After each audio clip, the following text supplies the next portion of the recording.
Dear learner, welcome to the online AI ML e-learning Vision NLP platform. This job-ready PG diploma in data science and AI is a 6 months comprehensive program that includes 3 months of training and 3 months of internship.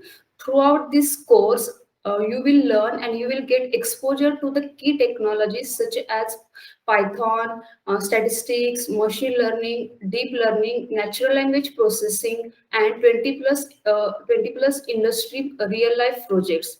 Data science is currently a hottest topic in the market and it's a need of 21st century.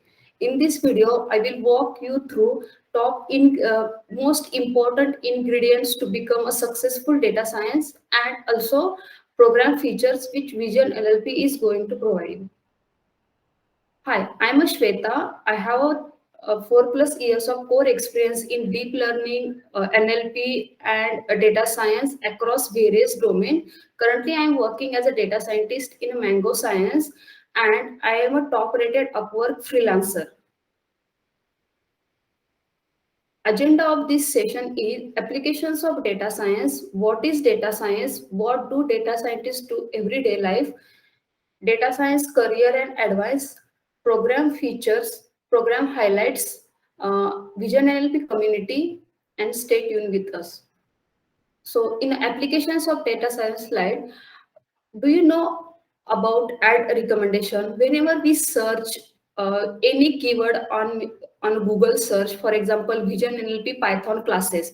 So basically, YouTube and other social media platform, even search, and Google is trying to understand our interest and our pattern and what exactly we are interested for. So whenever we search something or maybe we surf web web pages, they will try to understand dataset real time. And YouTube, whenever we open YouTube will directly recommend us the ads which is related to what exactly we have searched previously on a Google. We probably might have searched for the programs, we probably have searched for the e-commerce sites like laptops or mobile. So whenever we open YouTube is directly able to recommend us ads. Similarly, on Instagram, whenever we open Instagram on the same day, you will get notified or you will get ads while scrolling down your feed related to post-graduation program in data science or machine learning, or any ads related to the keywords which you have searched previously on a Google. Same thing is happening with LinkedIn. Basically, all those platforms and the data scientists which is working in YouTube, Google, Instagram, or LinkedIn, they are basically getting a real-time data set of the each and every their users, and they are trying to understand our patterns, and real time they are actually recommending us ads. So this is how it works. Another example is a language translation. Suppose I wanted to check meaning of artificial intelligence in Marathi. I just simply search meaning of artificial in Marathi. So this is the language translation UI for the Google. So Google is basically giving me a translation of the specific word which I have searched in a language I requested for that. And here is a sound button. With the help of that, we can actually listen what that word is. So basically it's called as a text to speech or a speech synthesis. Another over here is button is where we can record or we can speak. So with the help of that, this particular button or maybe a Google is trying to understand a speech recognition and our pronunciation. So inside that single example, Google is trying to do three different or Google is trying to cover three different use cases. First one is a language translation, another one is text to speech, and third one is a speech recognition. Another most popular example, and most of the data scientists and data science enthusiasts work on is product recommendation. In another language, we do call it as a sentiment analysis. So this particular example is a MacBook laptop which I have searched. So for that particular laptop, Amazon is basically giving us the analysis of the customers' reviews in a short format. So probably we were having almost around 1,000 global ratings, and with the help of these particular data, Amazon has came to know what is exactly the average review for that particular product. Even not even a product, Amazon is also trying to understand what people has actually say in that review, sorry, in that review, and based on that it is trying to calculate or predict the feature wise sentiment analysis per feature. For example, screen quality, lightweight, battery life, value for money, and gaming. So this is the feature wise sentiment analysis, and this is the average review or sentiment analysis for that particular product. Third and most interesting example is Google Photo. Nowadays, everyone is using a Google Photos. Google Photos is basically using multiple video related AI stuff, like face recognition is one of them. Over here, in a people's and pets, basically Google is trying to clusterize all face and all the people which is belong to the same face in a same cluster, and they are basically giving us the categorization or clusterization of the particular person. Even if we just click on a view all, we will get information of all the photos and photos which we have uploaded on a Google Photos, and we will get the clusterization. We can even get this, all the photos related to single person. Similarly, Google is also doing a image recognition and image captioning and also object detection to basically categorize the face places and things. Face recognition is also used in a various application, just like CCTV cameras, where we will get the real-time face recognition, and we will get authentication to the our mobile phone using a face recognition in either Android or iPhone.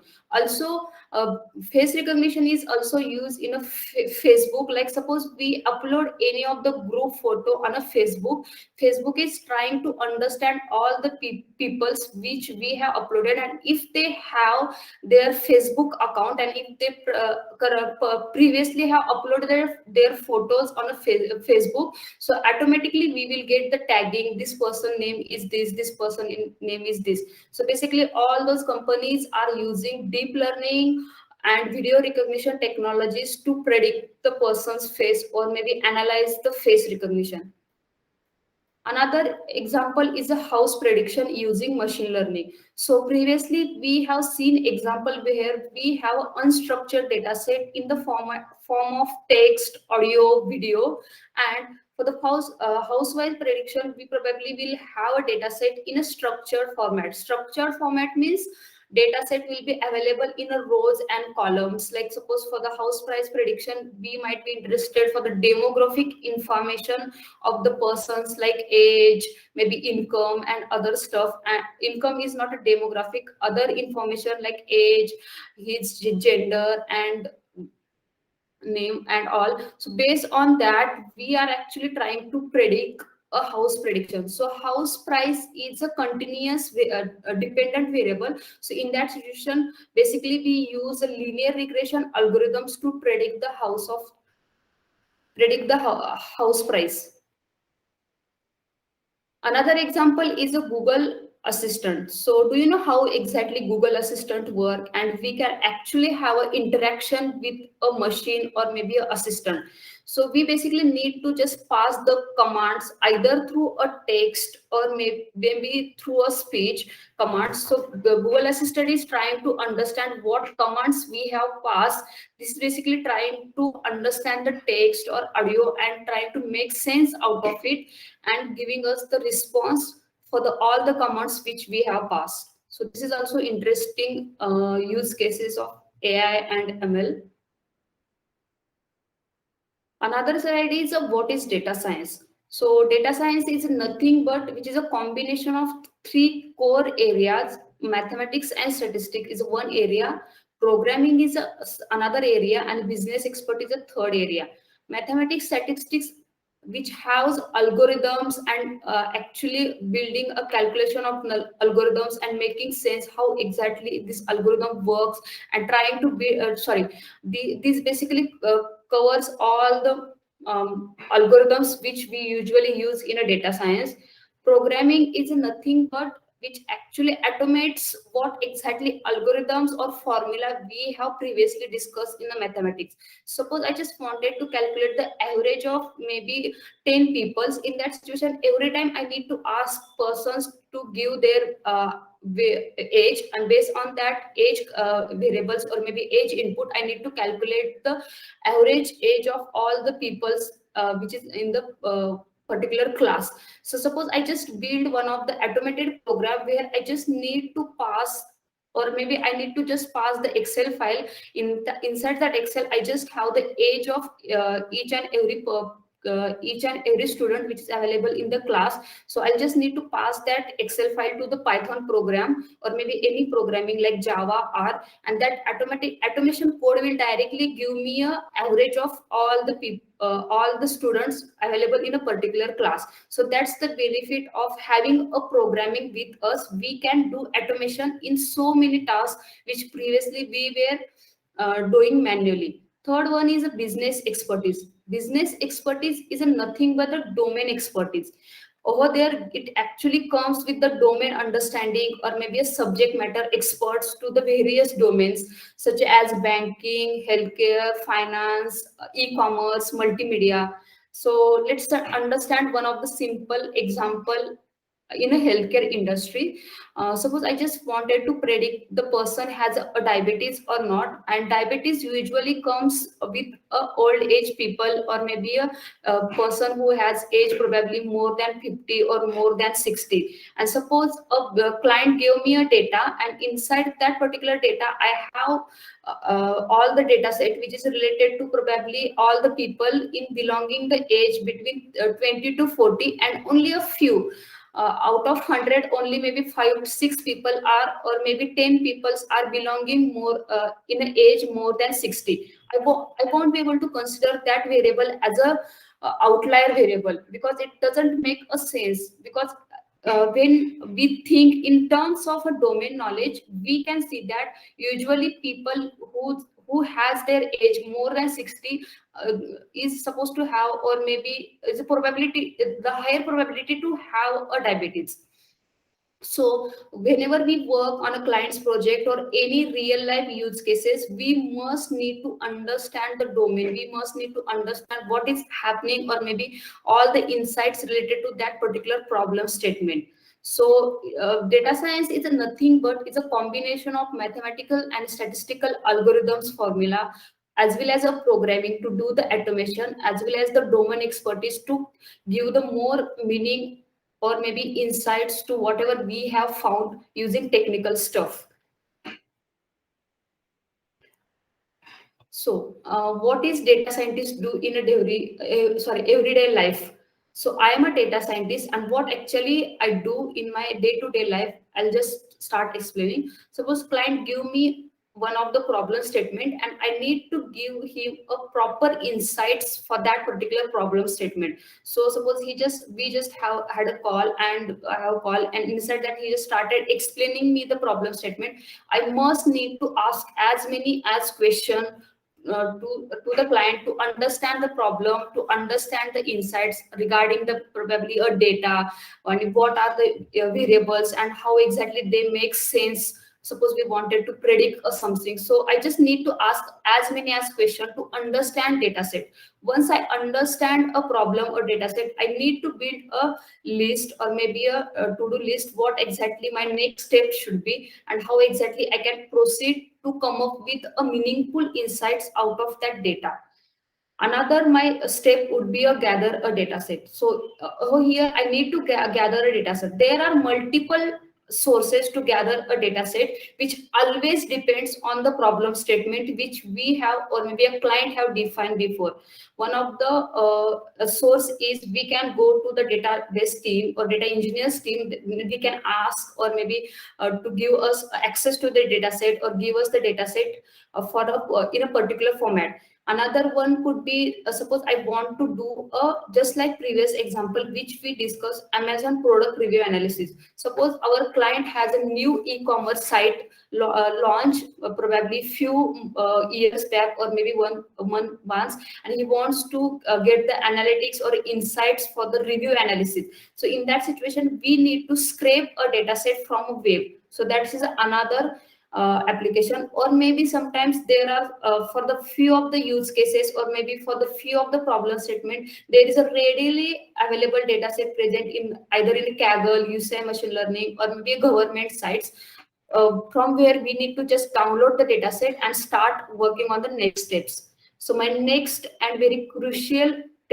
step is a data visualization and data preparation, which takes huge amount of time and which is very hectic, and usually no data scientist or maybe person usually like that particular steps. So in a data visualization and data preparation, we basically need to prepare or maybe a clean data set, or maybe we need to format a data set in a proper format, and we need to clean a data set, try to make insights or maybe understanding of data sets.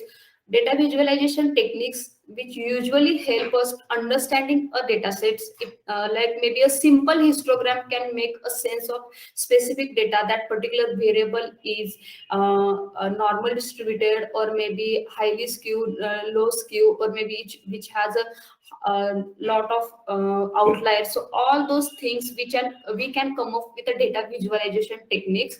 Once data visualization and data preparation is done, we usually go to the training a model, training a data science or maybe a deep learning machine learning model, which is one of the most important tasks as a data scientist. And every data scientist usually love to do that particular task. It's very interesting, challenging, as well as easy to proceed task. So in a modeling, there are so many data science statistical models are available. We need to understand our data set and problem statement, and based on that we need to select a appropriate model for our use case, and then we need to also build multiple models, and out of that we need to select the best model which is fitted very well.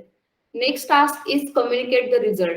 So throughout my entire day, probably I have worked on all the steps which previously we have mentioned, and next day I need to discuss all the results to the clients which I have find. He just gave me a problem statement. I have gone through the data, gathering data, data visualization, data modeling. Then my task is to explain him meaningful insights which I have found throughout this process.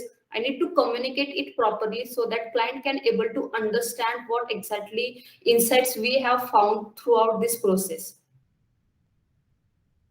So why learn data science? This data science is a, we already have gone through in the previous slide that there are so many skills required to become a successful data scientist. So those skills are very important and very trending in the current market, like Python programming, machine learning, statistics. So why learn data science? Data science, like all the skills which we have defined, are very demanding skills. Another one is more jobs. As the data increases day by day, as I explained also in the previous example, that Google, Instagram, and LinkedIn is trying to understand our patterns. They are basically curating data set 24 by 7 from our mobile phones, from our search history. So there is a lot of data is getting generated day by day. So there is, once we have a lot of data set, huge amount of data set is generating data day by day, there is a more requirement in a data science. So also department of bureau in industry, US, they have also predicted that in 2020-26 there is almost 11.5 millions of requirement specifically only for a data science job, just because of all the data which is being generated day to day.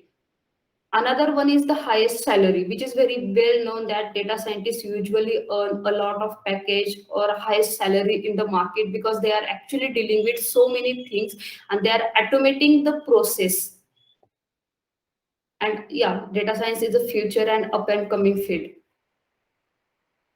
So Right now we are going to talk about the data science and AI career advice and the path, actual path to become a best data scientist in a current market.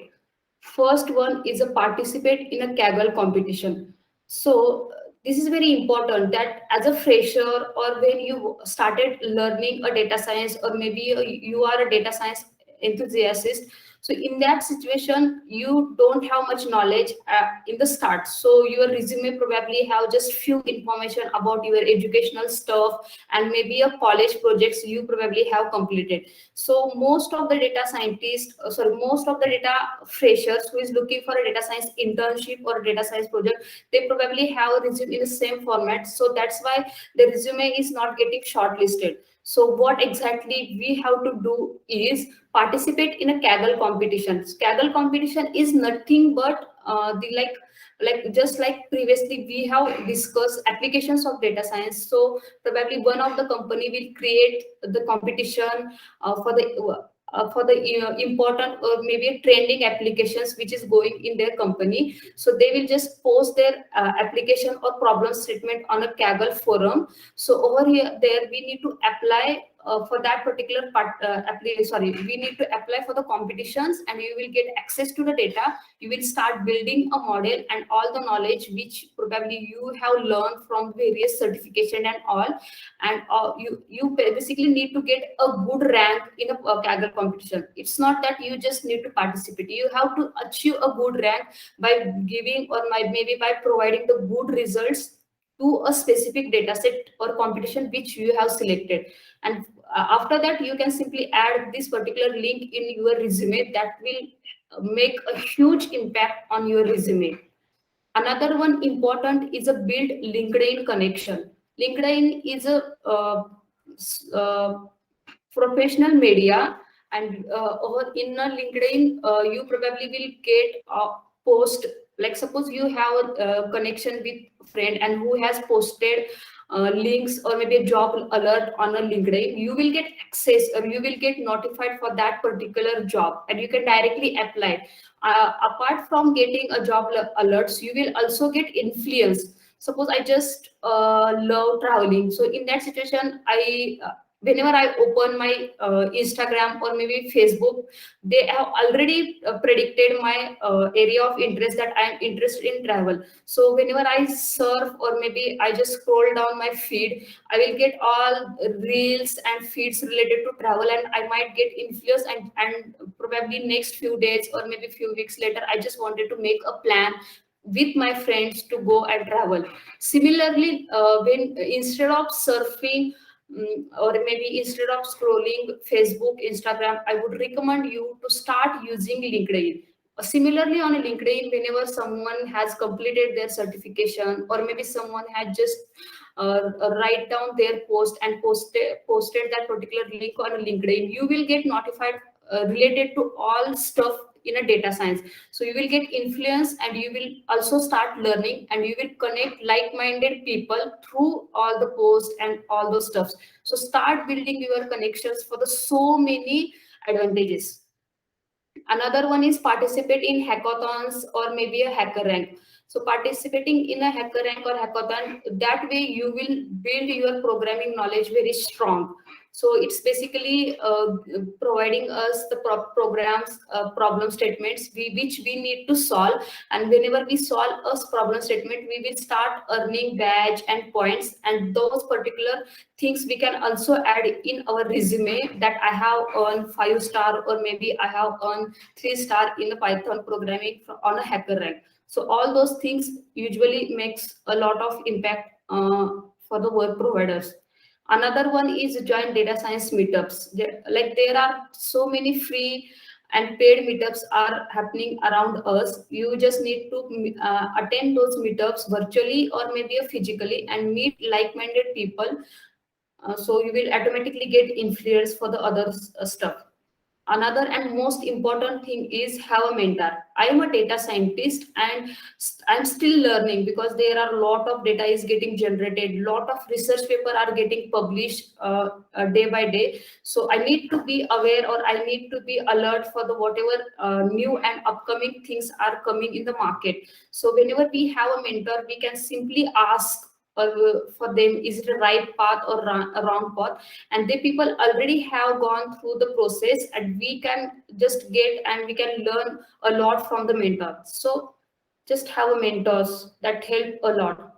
Another one is a program highlights, which we are going to cover throughout this data science program, is a career service. Over there, we are going to provide you the mock interviews, interview preparation, and your resume building. Another one is a job assistant. We are definitely going to give you the 3 months internship opportunity to build your strongest resume, or maybe a strongest profile, to get more and more practice. And also we are going to give you the job assistant. Third one is the guest lecture by industry expert who is working already working as in various industry. We will organize a guest lecture provided by them. Then a practical approach. Inside a practical approach, you will have all the engaging case studies, quizzes, assignment, and a doubt clearing session that will help you to build your practical approach towards a data science. Third one is what are the prerequisites to join this particular program. There is no coding requirement, because we already have designed a syllabus. We already have designed a syllabus from a beginner to advanced level. So there is no coding requirement. Freshers, or maybe who is doing their career transition, who can join and apply for the same. And one-to-one mentorship. Inside the one-to-one mentorship, you will get a dedicated industry expert to solve your queries and also give you the right path uh, for a real life data science journey. We also have a learning management system, like track your progress. We are going to use the Google Classroom to track your progress, to track your assignments, quiz, and exams. Like we are going to conduct the live online training program. Then network, you will get the network for the who has already working in our company as a data scientist, who is working with us as a consultant, and who is going to give you the mentorship or maybe a guest lecture. All kind of networks you will get access for a lifetime. Then improve your skills throughout the quizzes, exam, assignment. Future support. For the future support, we have a Slack community, we have a LinkedIn group, we have a Telegram channel. For that, you can join and you will get the lifetime access to achieve, or maybe get notified for the free courses, or maybe a up and coming projects, or maybe a important materials. And obviously for the job alerts, you will get the access. We are already posting so many jobs on our portal, or maybe on our Slack community. Over there you will get the access for the job alerts as well. And you can also apply during a course, or maybe after a course, you will get the lifetime access for the job alerts. This is all about our learning management system. These are the diverse job roles. After successfully completion of this course, you will get a job roles as a data analyst, or maybe a data scientist, or data science consultant, business analytics consultant, business intelligence consultant, data mining specialist, machine learning engineer, and research data analyst. Vision NLP community, as I said, Vision NLP has an open source community on a Telegram, on a Slack, and on a LinkedIn group. So you can join open source community. You can also ask your friends to join the community. It's an open source community, and inside the open source community, you will get the access for the learning materials, or maybe any open source activities which is happening in a Vision NLP. So stay tuned. So these are our links for the social media accounts, uh, groups, as well as our YouTube channel. So feel free follow our all the social media accounts, or maybe a YouTube channel. So these are the things which we are going to cover throughout this course.